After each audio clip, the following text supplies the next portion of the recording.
വാർത്തകളിലേക്ക്. മൂന്നാർ പെരിയ കനാൽ വാഹനാപകടത്തിൽ മരണം രണ്ടായി. തമിഴ്നാട് സ്വദേശിനിയായ ഭാഗ്യജ്യോതിയാണ് മരിച്ചത്. ദിനി മെഡിക്കൽ കോളേജിൽ ചികിത്സയിലിരിക്കെയാണ് ഭാഗ്യജ്യോതി മരിച്ചത്. ഇന്നലെ വൈകുന്നേരത്തോടെയായിരുന്നു പെരിയ കനാലിന് സമീപം മിനി ബസ് മറിഞ്ഞ അപകടമുണ്ടായത്. ദേശീയപാതയിൽ പെരിയ കനാലിന് സമീപം മിനി ബസ് നിയന്ത്രണം നഷ്ടപ്പെട്ട് മറിഞ്ഞുണ്ടായ അപകടത്തിൽ മരണം രണ്ടായി. തേനി മെഡിക്കൽ കോളേജിൽ ചികിത്സയിലിരിക്കെ ഭാഗ്യജ്യോതിയാണ് മരണപ്പെട്ടത്. പറലാച്ചി സ്വദേശി സ്റ്റെല്ല മേരിയും അപകടത്തിൽ മരണപ്പെട്ടിരുന്നു. ഇന്നലെ വൈകുന്നേരത്തോടെയായിരുന്നു പെരിയ കനാലിൽ വാഹനാപകടം നടന്നത്.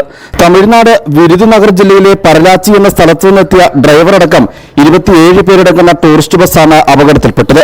അപകടത്തിൽ ഗുരുതരമായി പരിക്കേറ്റ 2 പേരടക്കം 6 പേരെ വിദഗ്ധ ചികിത്സയ്ക്കായി തേനി മെഡിക്കൽ കോളേജിലേക്ക് മാറ്റിയിരുന്നു. മൂന്നാർ സന്ദർശനത്തിന് ശേഷം തിരികെ പോകും വഴിയാണ് പെരിയ കനാൽ വളവിന് സമീപം വാഹനം നിയന്ത്രണം നഷ്ടപ്പെട്ട് പാതയോരത്തെ താഴ്ചയിലേക്ക് മറിഞ്ഞത്. News bureau, Adimali.